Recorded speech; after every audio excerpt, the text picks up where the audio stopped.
Welcome everyone. In this session, we are going to understand control classifications and the overall control environment. When we say safeguarding business integrity through strategic policies, procedures, and technologies, we mean the ways an organization protects itself against risks that could harm its operation, reputation, or compliance posture. Maintaining integrity is not just about having rules. It requires actively applying controls through well designed policies, streamlined processes, and secure technologies to prevent, detect, and respond to risk consistently. Let's understand why controls exist and controls classification. Controls exist to ensure activities run as intended, risks are appropriately managed, and organization objectives are achieved. There are many controls and we will discuss every relevant control one by one. Every control serves a purpose. Some stop a threat, these are preventive control. Some detects issues after they occur, these are detective controls. Some fix the problem, these are corrective controls. Some discourage risky behavior, these are deterrent controls. And when an ideal control cannot be used, we rely on compensating controls, which provide an alternate but equivalent safeguard. Preventive controls. Preventive controls are the first line of defense. They block unauthorized access, prevent mistakes, and stop harmful events from occurring. Examples include passwords, biometrics, multi-factor authentication, locked rooms, secured policies, segregation of duties, intrusion prevention system, DLP, encryption.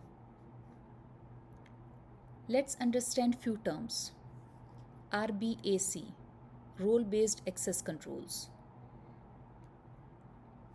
grants system access based on a user's role or job responsibilities. Multi-factor authentication requires 2 or more verification methods to confirm a user's identity. Firewalls block unauthorized network traffic while allowing legitimate communication. IPS, intrusion prevention system, monitors and automatically blocks suspicious network activity. DLP, data loss prevention, prevents sensitive data from being leaked or misused. Encryption, converts data into a secure format to prevent unauthorized access. Detective controls. Detective controls help you spot incidents or violations that have already happened. Their job is to tell you that something is wrong or happening right now. Examples include log reviews, IDS alerts, exception and reconciliation reports, account aging reports, independent reviews and quality assurance checks, CCTV monitoring, hash totals. And why detective controls matter? They reduce the time it takes to detect an issue, which limits the overall damage.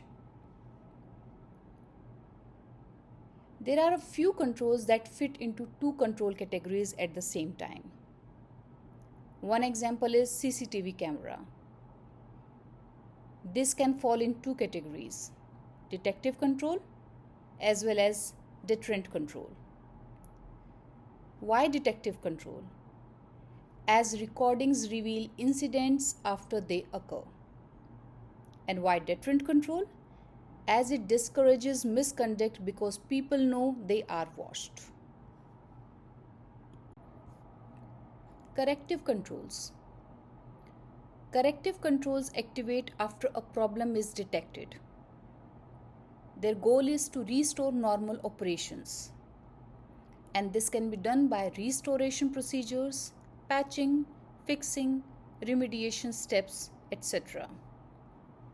Examples include data restoration procedures, patching vulnerabilities, fixing misconfigured systems, incident response actions, activating BCP or DRP, reprocessing failed transactions, rebuilding corrupted systems, applying remediation steps.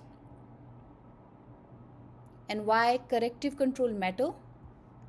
They minimize the impact and help operations recover quickly.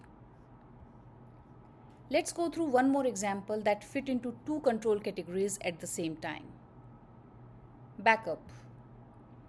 Creating backup is a preventive control, but restoring data from backup is a corrective control. Deterrent controls. Deterrent controls do not block an action technically. Instead, they influence behavior and make someone think twice. Examples include warning banners, visible cameras, security guards or dogs, disciplinary policies. Why deterrent control matter? They reduce intentional violations by increasing consequences. Compensating controls. Compensating controls are used when the ideal control is not feasible due to cost, system limitations, or business constraints. Compensating controls must provide the same level of risk reduction as the original or primary control. Examples include log reviews when segregation of duties is not possible, dual control as a substitute for segregation of duties, manual supervisory checks when automation does not exist, additional network isolation for weak systems. Directive controls. Directive controls means policies or procedure that direct or guide required behavior, like SOPs or password policies. Dual control. Dual control means two people are required for a sensitive action, like large payments, to reduce errors or frauds. Overlapping controls. Overlapping controls exist when different controls mitigate the same risk from different perspectives. For example, a preventive firewall and a detective IDS. Such overlap is not inherently inefficient. It may be designed intentionally based on the organization's risk appetite and desired level of assurance. Let's understand relationship between risk and control. First, there is a direct relationship between risk and control. Controls exist because risk exists. Each control must map to a specific, meaningful risk. That means, too many controls create waste. Too few controls increase exposure. Controls are designed based on organization's risk appetite and desired level of assurance.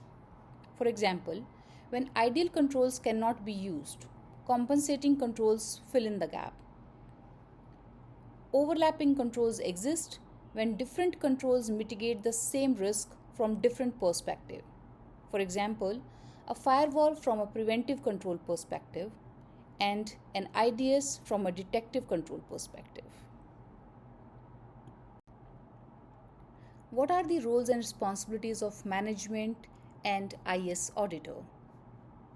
Management must ensure that controls operate consistently. They check that policies are followed, exceptions are resolved, trends are analyzed, and monitoring remains objective and documented. The IS auditor evaluates control design and effectiveness, reviews evidence to test operation effectiveness, maps controls to risks, and reports strength, weaknesses, and improvement areas. Here is the control lifecycle process. We begin with identifying risks, understanding the business and IT risks that need to be addressed. Next, we select the appropriate controls. These may be preventive, detective, corrective, deterrent, or compensating, depending on what the risk requires. Once the right controls are chosen, the next step is to implement them across the process or system. After implementation, management reviews and monitors these controls to ensure they are functioning as intended. Then comes the independent audit, which evaluates the design and operating effectiveness of the controls. Finally, based on monitoring and audit feedback, organizations improve or adjust the control set, ensuring continuous strengthening of the controls environment. This is how the control lifecycle maintains effective risk management. If you found this video helpful, please like, comment, share, and subscribe for more content on internal audit, SOX, and risk management. Make sure you tap the notification icon.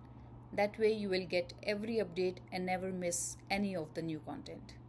See you in the next session.